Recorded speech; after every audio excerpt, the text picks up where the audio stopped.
Hello there, it's Nana. So basically today I'm going to talk about an article that I wrote for The Independent.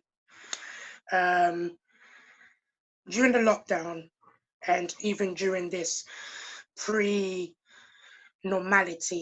kind of process we're going into, um, I've sat back and actually had to think to myself that people with disability, we weren't really catered for during the crisis. Um,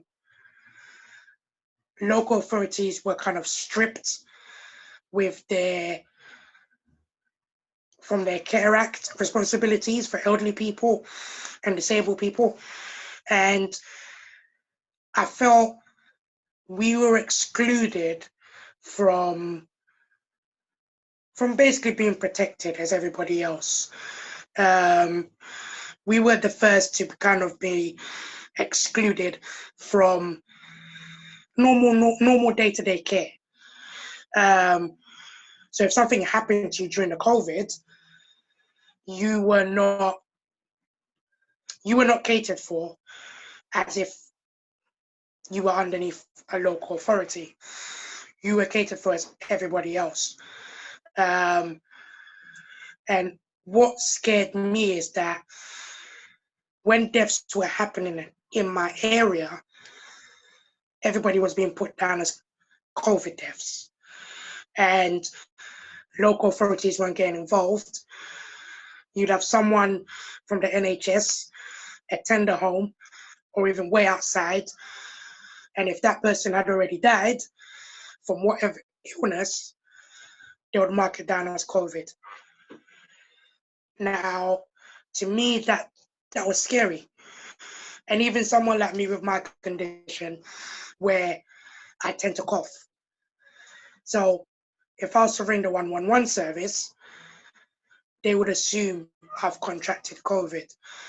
Even though my condition, I cough anyway because I've got a narrow airway.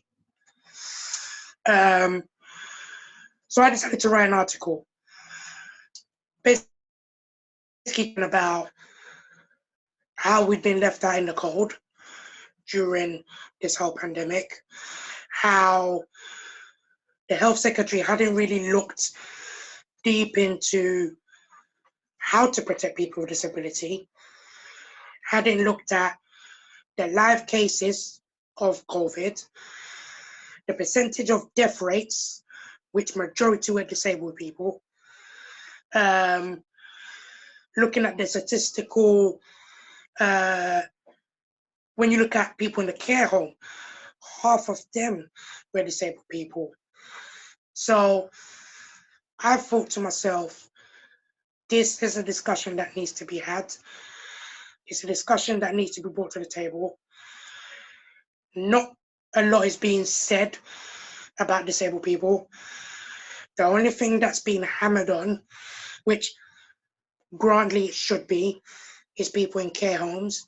But disabled people don't just live in care homes.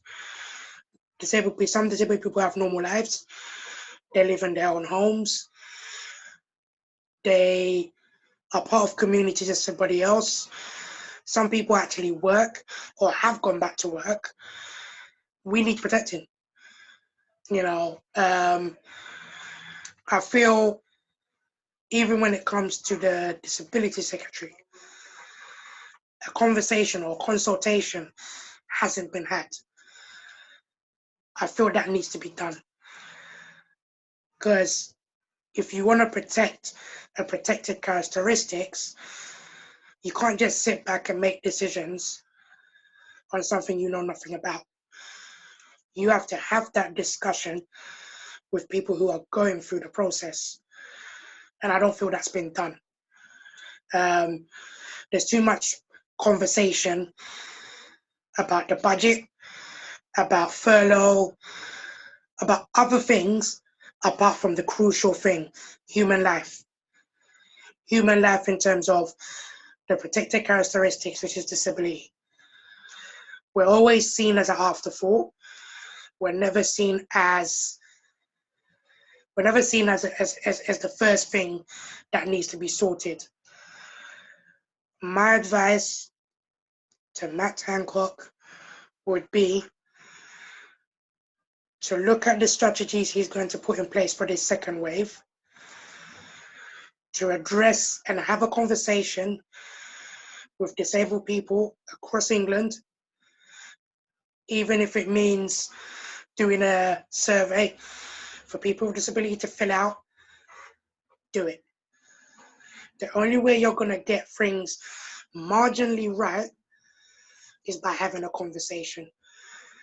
No conversation means no inclusion.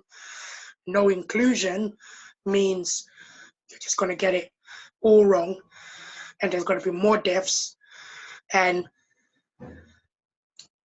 it's going to get to a point where you're legally not doing your duty. Even in terms of stripping legal rights from the council, that wasn't discussed.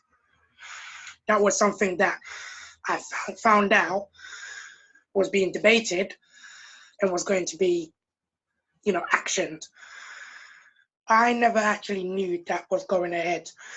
I wasn't involved in the process, and I can categorically say I don't think the disability community knew about it.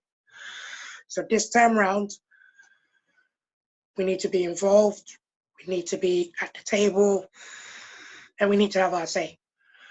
And that's what I basically done in this article, was to shed light onto what's happening with the disability community, and just for people to be more alert and to understand that possibly our rights are being taken away from us without us knowing.